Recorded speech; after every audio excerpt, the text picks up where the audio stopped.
Өнөөдрийн зочин маань бас та бүхэнд сонирхолтой үнэ би нэвтрүүлэгтээ өрсөн байгаа. Та бүхэн сайн мэдэх бах тоншуу сэтгүүлийн эрхлэгч Цогт хоёр ах байгаа. Тэгээд Цогт хоёр ахыг бас хүмүүс тоншуу сэтгүүлийн эрхлэгч тэгээд бас шог зураач гэдгээр нь сайн мэдэх бах. Тэгээд ер нь CD дуу хөгжмөнтөөс хэдийнээс эхэлж найзалж эхлэв. За одоо милийн дээр үес одоо 70-аад он гэдэг чи одоо бас милийн дээр үедээ тасагдах. Пянц намайг цуглуулахаас өмнө манай гэрийнхэн бас цуглуулдаг гэсэн манай ах өдр. Тэгээ би саяхнаас л үргэлжлүүлээл цуглуулсаар гал дизрээди хүртсэн байна. Ер нь бол энэ чинь кассетнаас өмнө бол пянц их яасан шүү дээ, ашигладаг байсан те. Гэхдээ одоо ингээд CD гараад кассетны дараа CD гараад одоо CD өөрөө бас бодоо болоод одоо MP3 болцсон те. Зүгээр дижиталаар. Тэгсэн ч гэсэн одоо хамгийн их одоо тэднэртэй өрсөлдөж байгаа одыг хүртэл одоо байр суурь тавихгүй байгаа ганц юм бол пянз л байгаа байхгүй. Одоо энэ зах зээлийн хямралтай үед бол пянз л болоод шүү дээ. Одоо баруун тал. Эргээд энэ ч одоо яг уцаад модонд ороод хүмүүс одоо пянз гаргадаг бол уран бүтээлчд өөрийнхөө CD-г биш пянзыг гаргадаг болоод пянз цуглуулдаг хүмүүс илчраад пянз тоглоулж үйлдвэрлэдэг одоо хүмүүс айгүйх олшроод шинэ энэ одоо шинэ саяхан үйлдвэрлэсэн саяхны пянз тоглоулагч байна. Шууд одоо компьютер руу оруулаад бичдэг тийм MP3 болгочдөг. Тэгэл ер нь пянзны тухай баримтат кино айгүйх гарч ийн пянз айгүйх хүмүүс анхааралд эргээд орж байна. За би 10 жил байхаас цамаг цуглуулж эхэлсэн. Тэгээд тухайн үед бол яг хамаагүй цуглуулдаг байсан. Тэгээд сүүлд нь миний өөрийнхөө одоо хөгжмийн сонирхлоос үүдээд яг ингээд төрөлж цуглуулах болсон. Одоо дандаа рок, метал, амьд хөгжмийн тийм CD-нүүд цуглуулдаг болсон. Тэгээд хамгийн анх 98 оноос л яг цамаг цуглуулж эхэлсэн. Ерөнхийдөө дуу хамтлагийн CD, DVD тоглолтууд айгүйх цуглуулах дуртай л та. Миний цуглуулганд бол дандаа л ерөнхийдөө өөрийнхөө сонсдог юмнуудыг л цуглуулдаг л та. Дуртай таалагдж байгаа хөгжим үү. Өнч бүр их дээр үед шүү дээ. Бүр 80-аад он, 70-аад оны үеэс л их цуглуулж эхэлсэн л дээ. Тэр үед ч яг хөдөө социализмын үе байсан. Олдод тгөө нэг юмуд ч энэ гадаа дотоод явсан хүмүүсээс аавна. Тухайн үед унгурууд Монголд бас нэлийн байлаа л да. Тэгээ юуны биокомбинатын гэдэг унгуруудтай холбоотой нөгөө төлөөсөө пянз загч авчруулдаг тийм ээ загтдаг. За тэгэл янз бүрийн аргаар л олдог байлаа шүү дээ. Тэгэхэд чинь яг хөдөө цөөхөн байдаг хүмүүс одоо шог зураач Цогт хоёр байна. Одоо их хурлын гишүүн Батүйл байна тийм. Ингээд нэг иймэрхүү нэг их тийм баг хүрээнд одоо манай яг хотынхан тийм 40 мянгатынхан болдог. Баг хүрээнд бие бинийгээ таньдаг. Тэгээ хоорондоо цуглуулдаг, зардаг. Бас тэр чи хүнтэй тухайн үед 250 төгрөг гэдэг чинь тийм ээ. Тэр үеийн цалин 700 байсан гэвь утгаар чинь тийм. Нэг цалингаар 3 пенс авалт босгох жишээ нэг тийм. Тэгээ тухайн үед би чинь бас нэлээд их олон пенстэйд нь ордог. Тэгээ бас тэрийг их нуун тийм ээ. Тэгээ мангарын гэдэг альпанууд эдэр чинь бас пенз мензимэн дээр имтэх гэн янз бүр болно шүү дээ тийм. Тэгж байгаа л цуглуулж ихсэлтэй. Тэгэл тэр цагаас хойш өдөө болтол цуглуулаад явдаг тийм. CD-г бол яг 95 6 оноос цуглуулж эхэлсэн. Яг Hi-Fi Records-ыг хамгийн анх 95 онд үүсгэн байгуулж байхдаа ерөнхийдөө сонирхож эхэлсэн. Хамгийн анх авсан CD-г би яг сайн санахгүй байна. Тэр үед зөвхөн бол илүү нөгөө CD гэдэг юм маань ийм юм байт юм гэж сонирхов. Авсан гэсэн шиг яг өөрөө яг сонирхдаг тэр хөгжмийн орсглаараа CD-нүүд бол 98 99 он нэлээд төлөв авч эхэлсэн. Тэгээд би 99 он Америк явсан. Америкт сурах явсан. Яг Америкт байхдаа CD-нүүд нэлээд цуглуулж эхэлсэн. Ийм түүхтэй. Яг цуглуулсан гэвэл нэлээд дээрээс одоо 10 гаруй жил болцсон.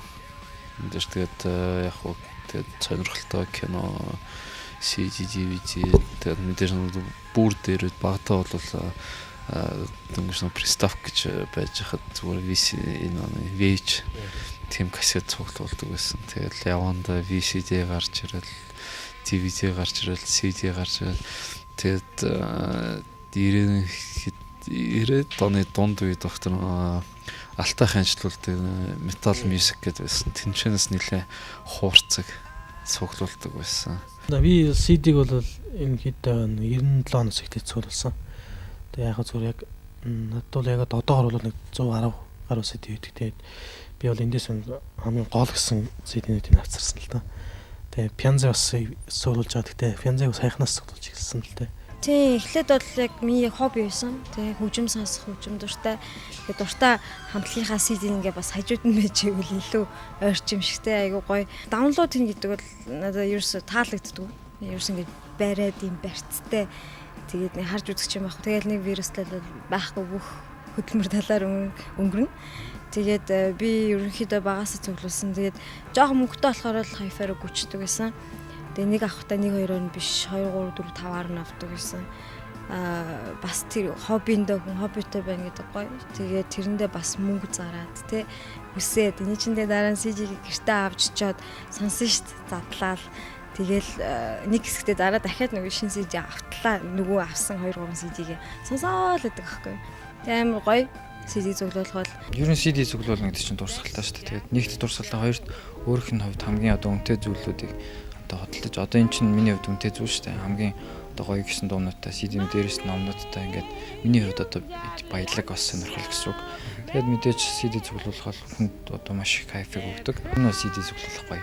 Тийм. Хэзээ цуглуулчихсан? За 10 жилээс л цуглуулж гисэндээ тэгээд нэлээ их байгаа. Тэгээд өнөөдрөөс jazz CD-нүүд нэлээд ихийг авчирлаа. 99 оноос хойш цуглуулсан нэг 100 гаруй кассет байгаа. Тэрнээсээ нэг гайгүй гэснүүдийг л авчирлаа л да. Ихэнх нь ч одоо нэг кассет ч нэг удаан ажиллахгүй байх тусам наалдчих юм биш зарим нь. Анхандаа бол тэгэл ер нь бол метал гэсэн нэрлийн их юм цуглуулдаг гэсэн одоо л тэгэл зав хуцаатай ойлдоо тэгэл янз янзын юм сонслоо л зөөлрч юм үлрэл. Гэхдээ эдгээр чинь бас тэгээд кассет чинь бас цаанаа л өөр юм биш нэг тийм өөр ингэсэн атмосфертэй тэгээд тэгээд баг нэг студиэс нь сонсож байгаа юм шиг. Гэхдээ одоо нэг хүмүүс ингээ гадна фэнз мэнд сонсдоо шүү дээ. Фэнзний дараа нь одоо ингээл кассет тэгэл CD юм тийм. Гэхдээ одоо сүүлдээ одоо янз янзын форматууд байна л та хөгжмийн төрлөө. Гэхдээ би кассетийг ер нь нэлээд онцгой авч үздэг л дээ. Сонсгоч гэсэн үгсээ наадцтэй. Одоо CD бол дараашийн дуугийн тавьдаг бол кассет байхгүй ерөөсөө эхнээс нь дуустал л явдаг. Тийм л онцгой. Тэгэл кассетэнд айгу дуртай те. 98 оноос те яг нэг камертон хамтлаг гэдэг гарч ирээд анх Монгол нэг сараагчин тэгээд камертон хамтлаг CD яг гарч ирсэн шүү дээ. Хаарсар найдэр гэл те. Тэр үед анх Монгол CD аваад ер нь CD цуглах гэсэн. 98 оноос гэж болно. Тэгээд ер нь бол урд нь кассет мессет манай аав бол дандаа пенцтэй оригинал дандаа дээр үнэтэй оригинал Beatles, Lennon, Queen те тийм их цуглуулдаг хүн байсан. Тэгээд би болохоор багтаа кассет эргүүлдэг. Миний үчээр кассетний хүчм их модон байсан. Тэгэл бид чинь кассет эргүүлж хойш бичдэг байсан. Сүүлдээ дандаа Оросоос кассет цагтдаг болоо. Тэгээд сүүлдээ 98 оноос хойш чинь 10 жилийн юм чинь 98 оноос хойш яг CD Hi-Fi Records-аас чинь үйлчлэл анх CD худалдаж аваал те. Анх бэлгэнд авчихсан л да камертон хамтлагийн CD-г бол 18 нас CD. Тэрнээс хойш 12 жил өнгөрч үү те. 12 жилээр CD зөвлөж. Японч нэлээ нэг өөрөө хэлээ сонирхож сурдаг ахгүй. Тэгээд тэр утгаараа зөвөр Япон Google-тэй үзэж гисэн. Тэгээд дуугийн сонирхдаг болсон. Тэгээд CD-гийн цуглуулдаг болсон гэх юм уу та. Тиймэрхүү. Хаанаас авсан CD-нд цуглуулсан?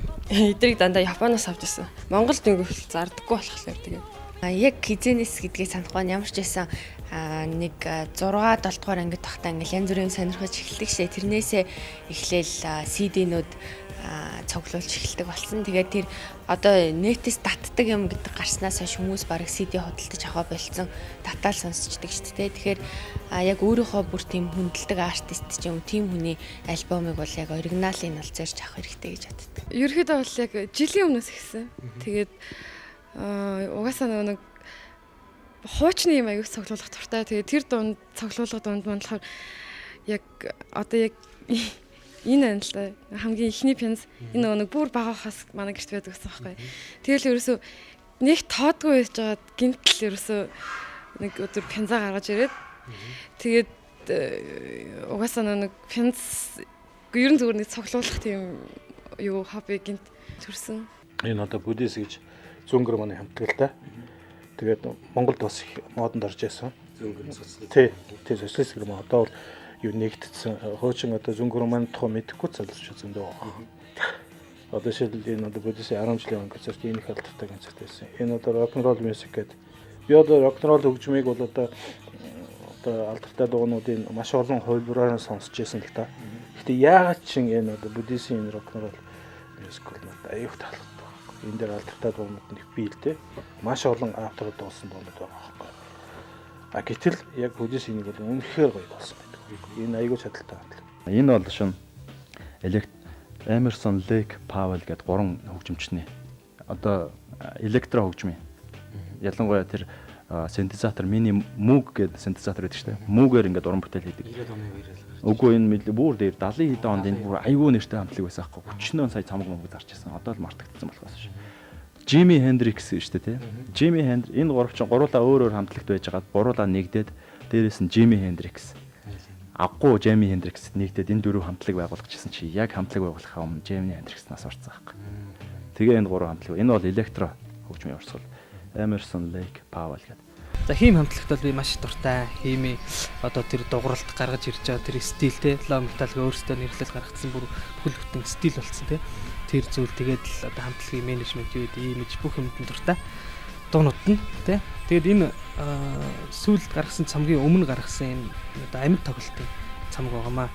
Digital Versatile Doom гэсэн нэртэй амьд тоглолтын цамг байгаа. Тэгээд нэг нь одоо CD, нэг нь DVD-ийн тоглолтын тэр чигээрээ нөгөөт нь тэр тоглолтод орсон дуунуудыг амьд дуунуудын цамг. Тэгээ энийг бас нэг юу захиулж авчруулсан байгаа. Тэгээ маш миний одоо коллекцэн үнэтэй цамг байгаамаа. Энийг сонин пянз байгаа. Энийг бол би Монгол дээр нэг их байгаа болов байхгүй болов гэж боддоо шүү дээ. Ийм хараа Jeter-Tall-ын хараа ийм сонин шиг ингээд тий. Ингээд сонин маягтай ингээд хийцсэн тэр. Ингээд яг ингээд сонин тий. Тийм.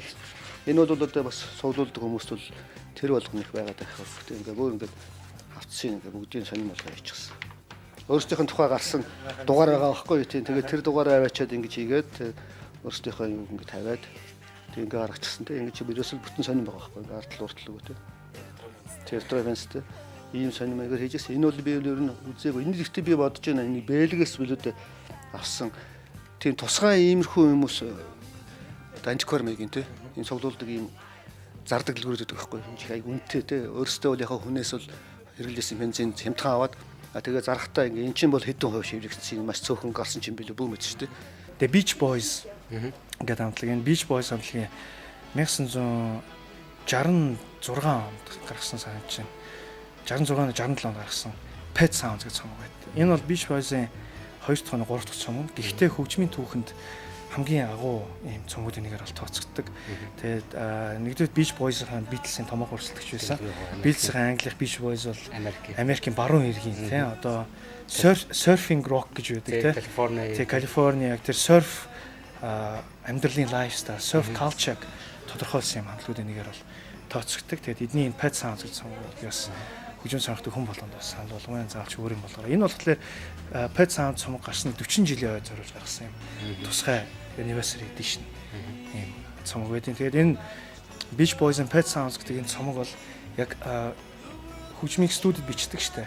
Тэр студийн бичлэгийн бас хувьсгалыг тодорхой хэмжээгээр одоо шинэ техникүүдийг бий болгосон цомог гэж үздэг юм байлээ. Тэгээд Brian Wilson гэдэг энэ Beach Boys-ын гол одоо гишүүн бол энэ цомог дээр 3-4 жил студиэсээ гаралгүй ажилласан гэж ярьдгийн. Тэгээд гол inspiration юу байсан бэ гэхээр Beatles-ийн одоо Rubber Soul ус илүү гоё цомог гаргана гэдэг энэ цомгийг гаргасан чинь удалгүй Beatles-ийн нөгөө Sgt. Pepper гаргаад манай нэг бүр нэг мөсөн ботцогдсон байхгүй. Тэрнээс хойш Brian Wilson нэг ч цомог гаргаагүй байдгийн. Одоо 40 жилийн турш нэг цомог гаргахгүй байжгаад 2003 онд Smile гэдэг нэг өөрийнхөө одоо 40 жил ажилласан цомог гаргасан. Айхтар амбицтай нөхөр байхгүй. Тэгэхээр энэ Beach Boys хамтлагийн бас хөгжим сонирхсан сайн мэдэх байх. Тэгээд эдний Pet Sounds гэсэн цомог. Тэгээд энэ дээр тэр Phil Spector гэдэг одоо агуу яг 60-аад оны үед тэр бичлэгийн одоо Wall of Sound гэдэг одоо зөвхөн тэр хөгжмийн юунаас гадна нэмэлтийн замуудаар студийн бичлэг хийдэг шинэ технологи бий болгосон байдаг байхгүй. Тэгээ тэр Phil Spector-ийн Wall of Sound гэдэг технологи ашиглаад Brian Wilson энэ цомгон дээр одоо Яманы дуу, Галт тэргийн дуу юу гэдэг янз бүрийн тийм өөр хөгжмийн бус дууралтуудыг оруулснараа бас онцлог юм.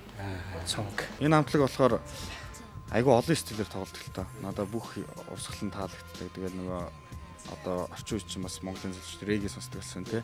Регги, латино, drumming bass, rap rock тий, hip hop ингээ бүх урсгалыг нийлүүлж тоглодог. Rock тий, альтернатив rock бүгдийг нь холж тоглож чаддаг. Айгүй онцлогтой. Тэгээд бүх хөгжим, бүх дугуйлт амьдаар DJ programming ингээ бүх юмтай явдаг. Тэгээд ийм байна. Тэгээд энэ Moro гэдэг ийм цомог гарсан. Энэ болохоор ингээ drumming bass одоо орчин үе залууч сонсдог те. Remixed single. Энэ чинь ингээ нээхэрээ ингээ нэг юм болж байгаа цагт. Энэ болохоор Хиний битигийн хувьд бол амар таалагдах цомог баг. Энэ Independent гэдэг те тусгаар тогтнол гэдэг энэ цомог бол ерөөсөө Мексик, Латино стилийг тэр чигт нь хийсэн цомог байгаа. Тий. Энэ Harvest гэдэг 2003 онд гарсан энэ full альбомоос Drumming Bass-ын Латино дууралтыг ер нь эхэлж эхэлсэн. Гараан тавигдсан. Энэ цомгоос Radio Emotion гэх энэ цомгоос бол одоо яг Латино стил гарч ирсэн байна. 2001 онд гарч ирсэн Dragon Nation Lily of the Valley гэдэг энэ цомог жинхэнэ одоо rap rock маш сайн цомог болсон. Marilyn Manson аягүй дуртай. Багасаа сонсон, одоо ч гэсэн сонсдог. Хайртай уран бүтээлчтэй нэг. Тэгээ industrial rock, shock rock чиглэлээр уран бүтээлээ төрөвдөг. Амьд үжим сонирхдаг залж бүгд мэднэ. Тэгээд бүгдээрээ Manson гэж бараг бас ингэж дамжиж сонсдсон байлээ ингээ анзаараад хахад тэгээд би одоо боддیں۔ Жишээ нь Монголд биш, гадаад одоо Америкт те Ohio'д жишээ байсан бол би Manson фэнклубыг байгуулсан явж байгаа байх гэж боддیں۔ Тэгээ ерөнхийдөө Manson бүх цомог нь байгаа. Энэ Mechanical Animal гэдэг цомог нь байна. Энэ болохоор Hollywood гэдэг цомог нь. Энэ бол үнэхээр нөгөө одоо бүх гитарчд хэлдэг блюз гитарчд. Eric Clapton одоо BB King хинчээс John Mayer энтер ингээд ярилцлагууд нь ямар ч гитарч юм бол нэг за өсрөөл 30 секунд яваад гацдаг гэнэ. Бүгд бид нар бүгд тийм. Энэ бол эзэж гачих юм зүг. Нэг тоглолтын дээр хизээч нэг юм давтаж тоглож байгаа. Тэр бол зүгээр л давтаас орсон юм шинэ л төрсөн юм. Үнэхээр одоо ийм гитарч ахиж гараагүй. Энэ бол одоо миний хамгийн дуртай CD байгаа. Энэ бол Францын хамгийн алдартай дуучин бол Edith Piaf-ийн одоо 100 дуу багцсан 100 шансон гэсэн цомгоо тэгээ 5 цомгоос бүртэлтэй. Тэгээ одоо уг уран бүтээлч хамгийн шилдэг гэсэн Франц хэл дээр дуусан уран бүтээлүүд нь байгаа. Мөн дээрээс нас англи дээр дуусан уран бүтээлүүд байгаа. Тэгээ уг уран бүтээлч нэг Францын нүүр царай болж чадсан. Бас яг тухайн энэ төр jazz хөгжмийг одоо Францад хамгийн их дэлгэрүүлж чадсан уран бүтээлч байгаа. Sarah Brightman-ыг би яагаад одоо ингэж цуглуулж байгаа юм гэхээр яг CD-нүүдийн биш би DVD-нүүдийн одоо түүний яг дуулж хийснээс хойш амьд тоглолтуудын намнаа цуглуулад байгаа юм л да. Тэгээд энэ дуучин бол манай үзэгчид нөгөө Andre Basilita хамтарч дуусан Time to Say Goodbye гэдэг дуугаар нь мэднэ. Тэрнээс нь цааш болохоор ихэнх нь мэдгүй болоо явчихдаг юм байлээ. Тэгээд энэ дуучин бол яг Английн одоо сопрано тий жүжигчин бүжигчин хамгийн одоо онцлог нь маш гоё бүжгэлдэг, маш гоё биетэй, маш юм үзэсгэлэнтэй юм дууч шуу байгаа. Дууч шуу гэж нэрлэдэг тийм ээ. Тэгээд энэ хүний DVD-г би анх 6-7 жилийн өмнө Hi-Fi Records дээр орж ирж явж байгаа зүгээр санамсаргүйгээр яг нэг DVD-г нотолдож авч ирсэн. Тэр нь болохоор яг энэ 2004 онд Las Vegas ер нь энэ дэлхийн тур байсан л да. Тэгээд Las Vegas тоглогдсон яг энэ Harem гэдэг энэ тоглолтын DVD-г би тэр үед авч ирсэн байхгүй. Тэгээ энэ үнэхээр бүр үгээр хэлшгүй гайхалтай тоглолт. Энэ тоглолт юу н гайхалтай вэ гэхээр энэ дууч өөрөө гайхалтай тийм ээ. Тэгэнгүүт тэр тоглож исэн том заал нь үнэхээр гайхалтай. Тэр тоглолтын том концертын танхим үнэхээр хоол нь амар гоё. Тэгээ дээрэс нь тэр тоглолтыг зохион байгуулж байгаа тэр зохион байгуулалт нь үнэхээр бүр гайхалтай юм тоглолт байсан. Гэрэлтэй бүх бүжигчид, хөгжимчид тэгэл дууралт тэгэл нөгөө бусад одоо юу гэдэг хэрэглэгдэж байгаа зүйлүүдтэй тоглолт нэр хэрэглэгдэж байгаа зүйлүүд нь хэр бүр энэ тоглолтыг үзэх юм бол хүн ямар ч байсан нөгөө сэтгэл нь ямар ч хөгжим сонсдог хүн байсан сэтгэл нь үнэхээр хөдлөхгүй байхын аргагүй юм тоглолт. Tiamat Wild Honey гэдэг. Энэ бараг их олддгүй юм да энэ кассетээр л надад л бараг байгаль. Гэтэ зарим нэг хүмүүс байж магадгүй. Энийг яг тийм хөгжим сонсдог хүмүүс нь бол энийг мэдж байгаа. Ямар кассет вэ? Энэ угаасаа эхлэхдээ бүр яг нэг тийм байгалийн ус мус яагаад тэгэл цаашаа яг л энэ дэр одоо 10 дуу байлаа гэхэд яг нэгээс 10 хүртэл явсан мөртлөө яг л нэг дуусыг авсан юм шиг хэлсэн. Яг л тийм тий тоглогдсон. Одоо хүмүүс ярьдэн ш нь концепт альбом энэ төргээд одоо ихэнх нь бид нар Pink Floyd-ийн яг л нэг хөгжим тоглосон юм шиг байдаг. Зарим цомог хүн яг тиймэрхүү л дуртайтай. За энэ бол миний хамгийн дуртай одоо jazz дуучин. Diana Krall гэдэг. Энэ бол бүр өстэй дэлхийн одоо нэг номерын jazz төгөлдөр хурж тэгээ өөрөө амар гайхамшигтай дуучин байгаа. Тэгээ би энийг бүр яг дандаа Францаас ихдэг байхгүй. Франц дээр тоглоход нь ингээд манай ихчтэн Франц дээр тэгээд тэндээс дандаа оригиналууд ингээд захиж авчирладаг Францаас тэгээд бүгднийг ингээд цуглуулга. Одоо нэг л альбом болчиход. Тэрийг л одоо тэгтээ хамгийн дээр анхных нь альбом л та.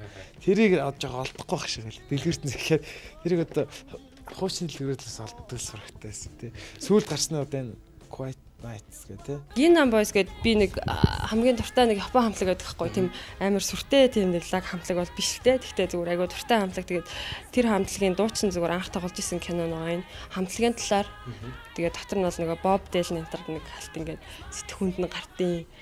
Тэгээд ер нь бол хамтлаг тоглодог хүүхдүүд бол нэг үзэхэд бас гоё илүүдэхгүй л ах гэж бодож байна. Ер нь нэг энэ хамтлаг нь болохоор ингээ кавер тоглодог хамтлаг ахгүй. Тэгээд тэд нар нэг өөрсдийнхөө уран бүтээлийг хийх гэж тэрийг хүмүүс үлээж авахгүй. Тэгэл тэгсээр гүрээсээр байгаа хийсээр байгаа ямар ч зэн нэг өөрсдийнхөө хийхийг хүссэн юм а хийдэг. Тэр талаар гардаг тиймэрхүү кино. Энэ бас миний хамгийн дуртай кино л да. Ер нь бүх кинонууд дотроос тэгээд энийг бас үзээд маш их таалагдчихсэн. Тэгээд бас л яг тэр найруулагчийн хувьд бол үнэхээр сайн кино болж чадсан. Одоо дараачийн үеүдд ингээл юм вампиртэй кинонууд аягүй гардаг штэ. Тэр кинонууд бол яг энийг гүйцэхээр тийм цус сорогчтой кино одоо хүртэл гараагүй гэж бодсон. Deep Purple бол угаасаа өвгөн болгоо мэднэ. Тэгээд ямар гайхалтай хамтлаг үлээ. Цэнхэр гэрэлтэй байшин гэд ер нь хамгийн алдартай хоёр пянзных нь нэг энэ пянз гэдэг. Тэгээд энэ пянзан дээр бол Deep Purple-аас одоо нэг сони юм юу гэхээр яг энэ хүү цамаг дээр Deep Purple-ийн одоо өнгө айс бол арай өөр болсон гэх юм уу. Дууных нь хэм маяг энэ дээр дуудлагддаг үг үзэл санаа одоо бүх юм арай өөр болсон. Тэгээд ер нь далд ихтэй хүмүүст байдаг хэрнээ тийм далд амьдралыг өгүүлсэн доонууд аюу хийсэн. Тэгээд одоо жишээ нь нэлээд тийм философи судалдаг ч юм уу тиймэрхүү хүмүүст бол нэлээд тийм далд өгөхтэй тиймэрхүү дуутай тийм Deep Purple-ийн ер нь хамгийн шилдэг цомог. Төрлийг бас олон залуучуудаас хөгжим сонирхдаг залуучууд үзэж байгаа. Тэгээд одоо яг өөртөө цуглуулгатай болох гээд оролдож байгаа, цуглуул эхэлж байгаа энэ залуучуудаа сандаад өнгөлөөч. Ер нь яг нэг тийм миний бодлоор бол тийм яг эхлээл бол мэдээж их дуртай хайртай болох хэрэгтэй. Заавал эхнээсээ нэг мэрэгжлийн системтэй байх албагүй л дээ. Эхлээд нэг хүмүүс чинь цуглуулж эхлэх хэрэгтэй байхгүй юу? Их олон юмтай болох хэрэгтэй байх тий. Тэгжиж дараа нь нөгөө өөрийгөө олох хэрэгтэй шүү дээ. Би одоо жишээлбэл чи одоо реги илүү цуглуулж хэрэгтэй. Хаваа хөгжим ч юм уу тий. Одоо Латин Америкийн хөгжим ч юм уу, эсвэл зарим нь Испани ч юм уу, Итали ч юм уу. Тэгээд мэрэгшээд ингээ явуучвал илүү их гоё сонирхолтой. Тэгэхээр цуглуулгын нэг ач холбогдол нь зөвхөн хамгийн энгийнээр хэлэх чинь амьдралыг сонирхолтой болгоно. Өөр мэдлэгийн хүрээгээ чинь тэлнэ. Чамайг өөр шал өөр нөгөө бит хүн болгоно шүү дээ. Тэгээ чиний үнд чанар, чиний скил чинь нэмэгдээд байна гэсэн үг байхгүй юу? Чи хөгжмийн талаар ч юм уу аль нэг юм заавал хөгжим гэхгүй чи юу цуглуулж болно шүү дээ. Шүсэнтний хайр цуглуулт цуглуулдаг юм байна. Гинсийн номыг ингээл би одоо гинсийн ном цуглуулдаг л да. Тэгээ харж яхад нэг сонирхлын хүрээ бол хязгааргүй байна. Юу бол юу цуглуулж болно. Чи үзэгч цуглуулж болно, харандаа цуглуулж болно. Хамгийн гол нь системтэй цуглуулад урт удаан хугацааны дараа чи энгийн хэрэглээний бүтээгдэхүүнийг үнд зүйл баялаг болгож хоригож чадах байхгүй. Тэр ийчэд нь л одоо цуглуулагчдын гол амин сонсон тэнд байх шиг байна. Даашаа тэгээд нөгөө үндэстэндээ ч юм уу, эх орондоо ч юм уу маш үнэтэй өв үлдээж чадах байхгүй. Хөгжим сонсно гэх чинь одоо асар их ач холбогдолтой л да. Би бүр яг тэр болныг бас тайлбарлаж чадахгүй. Хөгжим чинь хүний сэтгэлийг хөдөлгдөг те. Сүүлд чинь бид нар чинь нэг сэтгэлээ баг мартаад ингээд бүгд л нэг юм бот тарих те. Бөөн робот болчлаа шүү дээ. Мөнгө төгрөг янз янзын бодоод амьдралаа те. Далай ламын хэлсэг үүдэх шүү дээ. Тарихаа бишээ сэтгэлээ хөгжүүлээ гэ те. Тэгвэл сэтгэлээ хөгжүүлэх хэрэгтэй гэж хэлмээр байна. Ингээд хөгжим сонсох бас хамаагүй байна. Тэр тал руу те. Би нэг яриа сонссон л да. Хүн өөрийгөө эрдэм намаар зэнгэлэх хэрэгтэй. Эрүүл мэнд буюу биеийн тамираар зэнгэлэх хэрэгтэй. Тэгээд дээрэс нь гой хөгжим сонсдог, тоглолдог ч юм уу тийм байх хэрэгтэй гэдэг. Тэр энэ гурван үзүүлэлтийн бас нэгэнд нь хөгжим орж байгаа юм болов уу? Тийм учраас хөгжим сонсох бол маш гоё. Тэгээд хүнийг бас арай өөр болгодог те. Өөр ингээд мэдрэмжтэй болгодог ч юм уу. Тэр талаас ач холбогдолтой авах гэж бодож байна. Тийм. Гэтэ бас тэр хөгжим нь бас ямар орсол төрлийнх вэ гэдгээсээ бас шалтгааллах байна. Шинэ CD аваад яг өөртөө таалагдчих байгаа юм л. CD-г аваад яг задлаад сонсож явах хамгийн гоё байдаг. Тийм. Тэгэл угаасаа одоо ч угаасаа зөндөө юм хөгжиж шүү дээ компьютер, интернет. Гэхдээ надад илүү бол яг л CD-гээр нь авч сонсвол гоё үү. MP3 гэхээс илүү ер нь яг тэр хамтлагийн яг одоо Tidoni тэр цомог яг цомогоороо сонсоход аюу гоё байдаг шүү дээ. Тэгэд ч илүү iPod төрлөө хийж сонссноос илүү бол гэртээ байхдаа дискээр нь сонсвол илүү чанартай аюу гоё сонсогддог байхгүй. Одоо зүгээр 90-ад оны үед анх эхлээл дамын одоо 8 хийгээл гадаад руу явж 8 хийдэг болно шүү дээ. Тэгэхэд би ингээ их нэртэйгээ зөв 8-нд бас яваал адилхан те ингээл орны даваа маа Польш заагаал. Тэгэл олсон мөнгөөрөө би бүгдээр нь л нэг том одоо Vega тэр үеийн стерео хөгжимтэй. За тэгэл юуны пянз CD чирэл ирж ирсэн байхгүй тий. Тэгээд их гоё байдаг байхгүй. Одоо ихэд би ингээл кау гэдээ бас нэг юм сүүлийн үеийн их том хөгжим авцсан тий. Тэгээд энгээр ч сонсогч нэг өөр. Зүгээр нэг моно нэг юм сонсох нэг өөр тий. Тэгээд энийгээ ингээд ороод яг ингээд сайхан энийгээ тавиад тэг яг эдрийг ингээд сонсоос авах үнэхээр кайфтай байгаа байхгүй. Хүний амьдрал чинь ер нь эцсийн юмс богдхон ш тийм үстэй. Тэгэхээр яг хүн хөдөлмөрлөх хэрэгтэй, зүтгэж мөнгө олох хэрэгтэй. Олсон мөнгөөр хүн яах гэдэг юм бэ? Хүний зургатаа саасгуулаад яах гэдэг юм бэ те? Дуртай юм авах хэрэгтэй шүү дээ. Тэгээ би зүгээр боддог байхгүй. Хамгийн гоё юм бол энэ хөгжим шүү дээ те. Хөгжим, кино, суулуулаа сайхан хадгалчихна. Тэгээд үзэх үедээ дуртай үедээ үзнэ. Би одоо шинэ манай кабель тасраад жил болсон ч гэсэн би эдрийг үзэл юм уу үзэл яхад бол хангалттай кино хангалттай хөгжим байна те. Хинээс хамаарлаггүй те. Дуртай үедээ сайхан сонсоол үзэл хараад те. Тэгээ энийг бол би бол хамгийн том тийм соёлын те. Хүний сэтгэлийн гол юм те. Тэгээ хөгжим гэдэг юмд чинь тийм биегүү идэв шүү дээ те. Тэгсэн мөртлөө энэ дотор бол тийм маш их хэмжээний энерги те, маш их сайхан байж идэг те. Маш өндөр кайф илрүүлнэ. Яг зориул эн чинь өөрөө нэг явах үедээ ч юм уу те. Дандаа явддаг л дээ би. Хаяа нэг явах үедээ аавн тэгэл найз нөхдөд захин гэр бүлийнхэн хамаатан садангаа явхад л та тэрний тим цомог бүр нэг бүрчлэн бичээл ингэж загтаг. Тэгэл эренгүүд амар баяртай байдаг л та. Ориг CD ингээл ирээл гялгар ут залгаас навхад бүүн кайфш тэгэл тавиал сонсох монсох. Тэгэл нэг ориг CD ч нэг улнаас авахвал зурлт идэр нь багтай ингээл сонсоход хүртэл бичлэг нь өөр төвшингийн хувьд энэ MP-гээр шахсан бичлэгийг бол би таашаадаг. Download mount хийсэн. Үнэхээр амар гологдмол дуурдсан шүү дээ. Тийм тэгээд энэ цомгийг цуглуулсандаа маш гоё кайфтай байдаг л та. Яг тэр хамтлаг тэр сонсдог үнтэйгээ уулзсан юм шиг. Яг л тэр хүмүүсийн аль бие осных юм гарчиж ирж штэ. Тэгээд тэрийг аваад ингээд яасан даа юу бэрхтэй байдаг л та. Энэ одоо миний хувьд яг номын санал гэсэн үг. Одоо хүн ном цуглуулдагтай адилхан би бас CD цуглуулдаг. Тэгээд мэдээж энэ CD-н дээр байгаа бүх дуунууд ямар нэг юм өвүүлж байгаа. Тэр нь ч бас надад ямар нэг мэдрэмж төрж байгаа учраас энэ бол миний хувьд бас үнэт эрдэнэ номын сан маань байгаа. Тэгээд би бас номын сангаа ойрдол ер нь бол нэмж чадахгүй байгаа. Гэхдээ ер нь нэмнэ гэсэн бодолтой байгаа. Хүнд ингэдэг ш зүгээр үнгүй олдсон 100 төгрөгөөр хүн ингээл юу ч хамаагүй авчдаг те. Хөдөлмөрлж олсон 100 төгрөгөөр хүн өөрийнхөө яг хүсэж байгаа юмыг авдаг ш. Яг тэрнтэй адилхан л байхгүй. Худалдаж авсан CD-г хүн хайрладаг. Тэгээд цуглуулад магадгүй өнөөдөр нэг CD аавна те. Сарын дараа нэг CD аавна. Тэгэхээр 5 жилийн дараа ингээд CD-ний чинь 50 өөр ингээд гоё дүүрсэн. Тэрийг харахад хүнд маш гоё мэдрэмж төрдөг.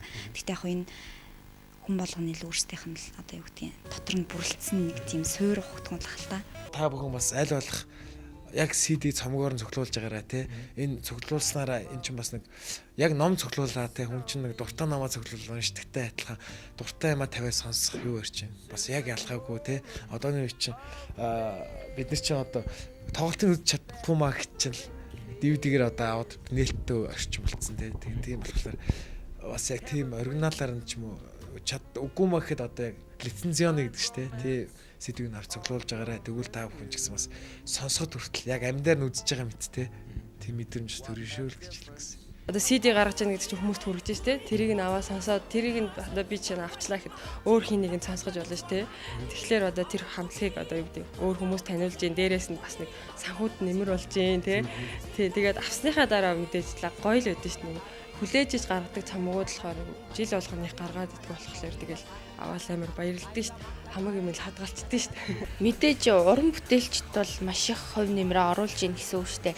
Яг одоо нийт яг хэдэн ширхэг CD тухайн уран бүтээлч хийвэлж авчирч ирсэн. Тэрнийг яг худалдаж авах юм бол тэр хүнд бас багч гэсэн өөрийнхөө хувь нэмрийг одоо финансийн хувьд бас тусламж болж байгаа гэж боддог. Тэгэхээр ер нь л бол яг оригинал CD-г нь авч сонсвол айгуу сайн. Тэгээ ялангуяа Монголын хувьд бол Монгол дуучдынхыг бол илүү яг жинхэнийн л одоо худалдаж авах боломж бол биднэрт байна штэ. Яг тэг хуулбар гэсэн юм байхгүй. Тийм учраас Монголынхаа артистуудын CD-г бол төлхөө яг жинхэнийн худалдаж аваад тухайн одоо уран бүтээлчдтэй одоо хөрөнгө оруулалт хийгээсэй гэж бодож байна. Пянс цуглуулахын утга учир гэж зүгээр бит хоёр яг энэ пянснуудаас асар их кайф авч байгаа. Яагаад гэхээр мэдээж яг сайн сайхан мэдээж сэтгэл хангалуун байхын тулд пянснуудаа цуглуулдаг. Тэгээд хамгийн гол нь бидний дуртай хөгжим нэгдүгээр тэгээд бас түүхийг бас өөрсдөө хадгалж байгаадаа бас аюу баяртай байдаг тийм. Хөгжим бол одоо миний хувьд миний одоо амьдралын хэв маяг болсон гэж хэлж болно. Би өөрөө хөгжмийг бол үргэлж хэрэглэе гэж хэлэх дуртай. Одоо бид нар хоол иддэг штэ. Бид нар хоол идэхдээ аль болох чанартай эрүүл хоол идэхийг боддог штэ. Яг тэрнтэй адилхан хөгжим бол өөрөө бас хэрэглэе. Тэгэхээр бид нар аль болох гоё чанартай хөгжим хэрэглэх хэрэгтэй тийм. Тэрийг хэрэглэснээр та эрүүл байна гэдэгтэй адилхан та амьдралч айгу дүүрэн байна тий гэж би боддог байхгүй юу. Тэгээ яг одоо синийг үзэж байгаа үзэгчдтэй тий хандаж хэлэхэд хөгжим гэдэг маань өөрөө хэрэглээ, хөгжим өөрөө соёл тий. Хөгжим бол тэр хүний амьдралыг илүү баян болгодог нэг гоё зүйл байдаг байхгүй. Тэгэхээр тэр өөрийнхөө сонсож байгаа хөгжмөө, өөрийнхөө цуглуулж байгаа хөгжмөө аль болох чанаржуулаад тэр гоё сонин содон тий гоё мэдрэмжтэй тэр дууралтыг өөрсдөө олж аваад тий өөрсдөө ингээд хүний өгж байгаа юмыг биш. Одоо интернет гэх сайхан юм байна тий. Өөрсдөө ухаад тэгээд юмыг уншаад барууны юм сэтгүүлүүд захиалж сонсоод тий үзээд уншаад тэгээд яг тиймэрхүү байдлаар өөрсдийнхээ хөгжмийнхаа ертөнцийг тий тухайн хүнийхээ ертөнцийг баяжуулвал тухайн хүн өөрт нь их гоё байх болно. Ерөнхийдөө би бас хүнийг сонсож байгаа хөгжмөөр нь тодорхой хэмжээнд өгдөг. Бүр тэр жиг дэгүнж бол болохгүй шүү дээ. Угаасаа хүмүүс маш олон талтай юм баялаг хүмүүс одоо ертөнцтэй байдаг учраас гэхдээ ерөнхий нэг чиг хандлага байдаг байхгүй. Хүн яг ямар хөгжим сонсож байна энэ нэг иймэрхүү хүн байна да ийм байна гэдэг. Зөвхөн ерөнхийдөө хөгжлийн хувьд аваад үзвэл яагаад энэ өндөр хөгжилтэй те улс орнуудын залуучуудын дийлхэн сонсож байгаа хөгжим одоо яг энэ амьд хөгжим байгаа юм бэ те. Яагаад тэр Англи, Америк те Франц, Англи одоо тэр дэлхийн топ хөгжлийн топ зэг болсон одоо залуучуудын тийм одоо меломануудын сонсдог хөгжмөд нь яг эдгээр хөгжмөд байгаа юм бэ гэдгийг бас бодолцох хэрэгтэй байхгүй юу гэхээр энэ бол өөрөө яг ирээдүй юм байна. Бид нар яг яалтчгүй энэ залуучууд маань хөгжөөд энэ амьдралынх нь хэм маяг нь илүү гоё хөгжөөд ирэхээр сонсож байгаа хөгжимч гэсэн энэ тал руугаа явах юм байна. Тэгэхээр одоо магадгүй ингээд одоо MTV гардаг те тэр commercial mainstream юм сонсож залуучууд төр зүрл сонсож байгаа бах. Явандаа эндээ ингээд хөгжим ухаад ингээд яваад ирэхээр маш гоё тийм хөгжим цаана байгаа шүү те. Аюу том тийм underground гайхалтай том далайн ертөнц байгаа шүү гэдгийг би хэлмээр байна.